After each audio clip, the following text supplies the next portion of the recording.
ہمارے ذہنوں میں جو معیارات بیٹھے ہوئے ہیں وہ کیا ہے؟ کامیابی پیسے سے ہے، کامیابی جائیداد سے ہے، کامیابی کاروبار سے ہے، کامیابی شہرت سے ہے، کامیابی اقتدار سے ہے. یہ معیارات ہیں. جو جتنا دولت مند اتنا کامیاب، جو جتنا مشہور اتنا کامیاب، جو جتنا پاپولر اتنا کامیاب، جو حکومت پر پہنچ گیا کامیاب، جس نے بڑا کاروبار جما لیا کامیاب، جس نے بہت جائیداد بنا لی کامیاب. یہی ہے اصل میں ساری بس کی گانٹھ. جو تصور کامیابی کا ہوگا اسی کے مطابق آپ کی بھاگ دوڑ ہوگی، اسی کے لیے جد و جہد ہوگی، اسی کے لیے توانائیاں صرف ہوں گی، اسی کے لیے دن رات کی مشقت ہوگی. یہ ہے اصل شے جس کی یہاں نفی ہو رہی ہے. کامیابی دولت سے نہیں، کامیابی شہرت سے نہیں، کامیابی اقتدار اور طاقت اور حکومت سے نہیں، بلکہ کامیابی ہے ایمان سے، عمل صالح سے، تواصی بالحق سے، تواصی بالصبر سے. آپ غور کیجئے اس نقطہ نظر کا، اس ایٹیچیوڈ کا، یہ جو مینٹل ایٹیچیوڈ ہے اس کا بدل جانا ہی انسانی شخصیت کے اندر انقلاب برپا کرے گا.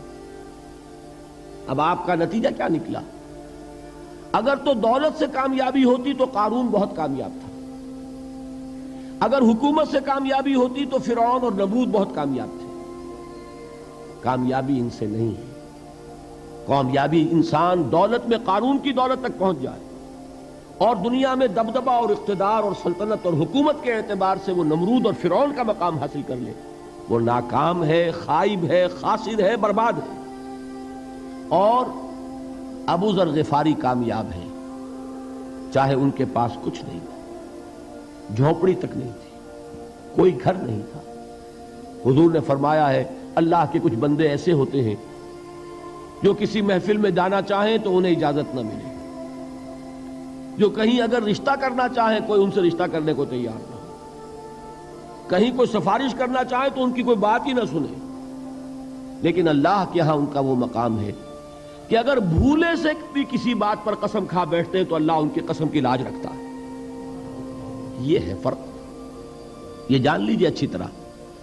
اس بات کا مان لینا آسان، اس پر سبحان اللہ کہنا آسان، لیکن اس کے مطابق آپ کے اپنے ذہن کا بدل جانا بہت مشکل. اس لیے کہ ہم متاثر ہوتے ہیں اپنے ماحول سے. وہ بڑا محل ہے، دیکھ کر ایک دفعہ جھرجھری آتی ہے، وہ بڑی سی 20 فٹ لمبی کار سناٹے کے ساتھ آپ کے پاس سے گزر گئی. ایک دفعہ اعصاب کے اندر ارتعاش ہوتا ہے، محسوس ہوتا ہے بڑے یہ نصیب والے لوگ ہیں، بڑے خوش نصیب، بڑے کامیاب. حالانکہ کچھ معلوم نہیں کہ یہی سب سے بڑی بد نصیبی ہو سکتا ہے کہ یہی سب سے بڑی ناکامی ہو. اگر ذہنوں میں یہ بات بیٹھ جائے کامیابی کس شے سے ہے.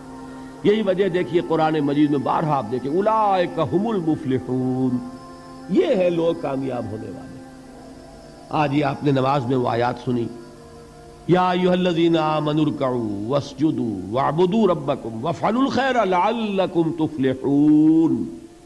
اے ایمان والو، رکوع کرو، سجدہ کرو، اپنے رب کی پرستش اور بندگی کرو اور اچھے کام کرو تاکہ تم کامیاب ہو جاؤ. تو کامیابی کن چیزوں سے ہے؟ یہ ہے سب سے بڑا سبق. یہ ہمارے دل میں اگر بات بیٹھ جائے، ٹھک جائے، تو زندگی بدل جائے گی. صبح و شام بدل جائیں گے، نقشے بدل جائیں گے، بھاگ دوڑ کا رنگ بدل جائے گا، ویلیو سٹرکچر بدل جائے گا.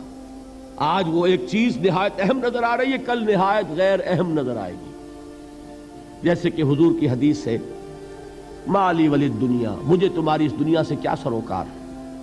انما مثلی کراکب استظل تحت شجرۃ ثم راح فترکها، میری مثال تو اس سوار کی سی ہے جو تھوڑی دیر کے لیے ایک درخت کے سائے میں ٹھہرتا ہے سستانے کے لیے، پھر وہ اپنا راستہ لیتا ہے. اسے اس درخت سے مستقل تعلق اس کا نہیں ہے، وہ اس کا گھر نہیں، وہ اس کی منزل نہیں. اسی طرح یہ دنیا میرا گھر نہیں ہے.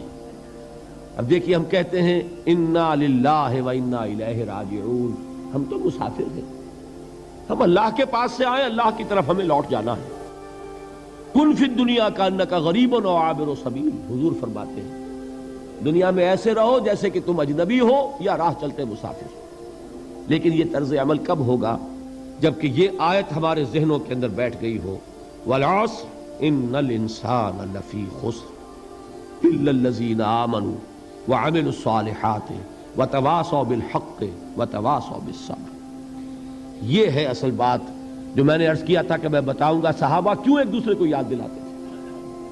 اس لیے کہ دیکھیے جیسے برف باری اگر ہو رہی ہو، آپ باہر نکلیں گے تو برف آپ کے کپڑوں پر جم جاتی ہے نا، تو آپ جھٹکتے ہیں کپڑوں کو تاکہ برف ہٹ جائے۔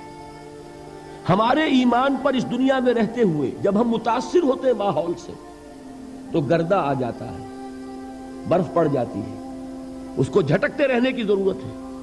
اور وہ جھٹکنے کی بہترین اور مؤثر ترین شکل یہی ہے کہ یاد رکھو کامیابی ان چیزوں سے نہیں ہے۔